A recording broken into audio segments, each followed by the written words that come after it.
വിശ്വസിക്കുക, വിജയിക്കുക. 42 സങ്കീർത്തനം 1 മുതൽ 11 വരെ. ധ്യാനത്തിനായിട്ട് 5-ാം വാക്യം. എൻ്റെ ആത്മാവെ, നീ വിഷാദിച്ച് ഉള്ളിൽ ഞരങ്ങുന്നതെന്ത്? ദൈവത്തിൽ പ്രത്യാശ വയ്ക്കുക. അവൻ എൻ്റെ മുഖപ്രകാശ രക്ഷയും എൻ്റെ ദൈവമാകുന്നു എന്നിങ്ങനെ ഞാൻ ഇനിയും അവനെ സ്തുതിക്കും.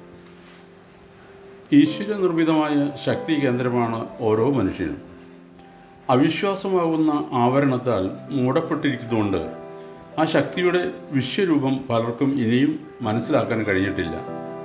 തങ്ങളിൽ നിക്ഷിപ്തമായിരിക്കുന്ന ശക്തിവിശേഷത്തെ പറ്റിയുള്ള അവബോധമില്ലാത്തതിനാൽ ജീവിതത്തിൽ പരാജയപ്പെട്ട് ഇനിയും എന്തിനു ജീവിക്കുന്നു എന്ന വിചാരത്തോടുകൂടി അസംഖ്യം ആളുകൾ അലഞ്ഞു തിരിയാറുണ്ട്.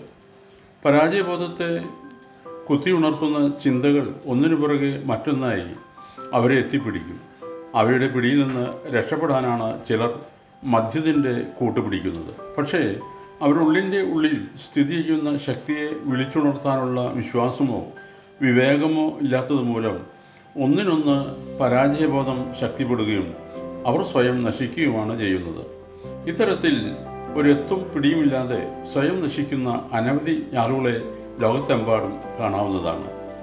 പശ്ചിമ വെർജീനിയയിൽ ഇങ്ങനെയുള്ള ഒരു യുവാവ് ഉണ്ടായിരുന്നു കുറേ വർഷങ്ങൾക്ക് മുമ്പ്. പരാജയബോധം മറക്കുവാൻ വേണ്ടി അയാൾ കുടി തുടങ്ങി. ഒരു ജോലിയിൽ നിന്ന് മറ്റൊന്നിലേക്ക് മാറി. ഒരിടത്തും ഉറയ്ക്കാതെ ഒഴുകി നടന്നു. ഒടുവിൽ നൈരാശ്യത്തിൻ്റെ നെല്ലിപ്പലകയിലെത്തി. മുടി വെട്ടുകയോ താടി മുടിക്കുകയോ ചെയ്യാതെ കീറിപ്പറഞ്ഞ വേഷത്തിൽ തെരുവ് നീളെ തെണ്ടി നടന്നു. ആരെങ്കിലും എന്തെങ്കിലും കൊടുത്താൽ കഴിക്കും. ഭാര്യ പൊറുതി മുട്ടിയതുകൊണ്ട് അയാളെ ഉപേക്ഷിച്ചിട്ട് അവരുടെ വീട്ടിൽ പോയി.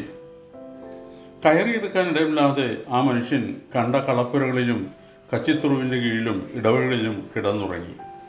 ഒരു ദിവസം ഒരു സ്ത്രീ അയാൾക്ക് എന്തോ ഭക്ഷിക്കാൻ കൊടുത്തു. അയാൾ അത് വാങ്ങി ആർത്തിയോടുകൂടി തിന്നുന്നത് അവർ നോക്കി നിന്നു. ഒടുവിൽ അവർ പറഞ്ഞു, നിങ്ങൾ ഇങ്ങനെ നടക്കേണ്ട ആളല്ലല്ലോ.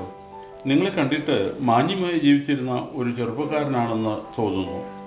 ആ സ്ത്രീ അവരുടെ മുറിയിൽ ചെന്ന് ഒരു ചെറിയ പുസ്തകമെടുത്ത് കൊണ്ടുവന്ന് ആ ചെറുപ്പക്കാരൻ്റെ നേർക്ക് നീട്ടിക്കൊണ്ട് ഇങ്ങനെ പറഞ്ഞു, ഇതാ, ഇത് കൊണ്ടുപോയി വായിക്കൂ.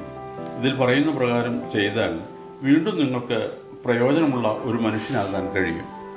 അയാൾ ആ പുസ്തകം വാങ്ങി പോക്കറ്റിലിട്ടു. പിന്നീട് യാത്ര ഇറങ്ങി നടന്നു.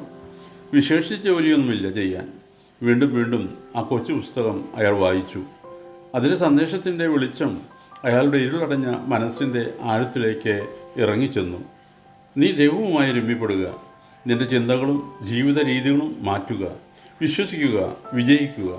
വിശ്വാസത്താൽ അത് നിനക്ക് സാധ്യമാണ്. നിനക്കത് കഴിയുമെന്ന് വിശ്വസിക്കൂ. ഇങ്ങനെ പോകുന്നു ആ പുസ്തകത്തിലെ സന്ദേശധാര. ആ യുവാവ് ഒരു പുതിയ മനുഷ്യനായി തീരുന്നതിനെ ആ പുസ്തകത്തിലെ സന്ദേശം സഹായിച്ചു. അയാൾ പ്രാർത്ഥിക്കുവാൻ പഠിച്ചു. ദൈവം തനിക്ക് തന്നിരിക്കുന്ന ശക്തിയുടെ ഭണ്ഡാകാരം അയാൾ കണ്ടെത്തുകയും ചെയ്തു. ഒടുവിൽ ഒരു മാന്യൻ്റെ വീട്ടിൽ ജോലി അന്വേഷിച്ച് അയാൾ ചെന്നു. ജോലി മാത്രമല്ല, ആ വീടിൻ്റെ ഉമ്മറത്ത് നിന്നിരുന്ന സുന്ദരിയായ പെൺകുട്ടിയെ പിന്നീട് അദ്ദേഹത്തിന് ഭാര്യയായും ലഭിച്ചു. നമുക്ക് ചെയ്യുവാൻ കഴിയുമെന്ന് നാം വിശ്വസിക്കുന്നതിനേക്കാൾ കൂടുതൽ യാതൊന്നും നമുക്ക് ചെയ്യുവാൻ സാധ്യമല്ല.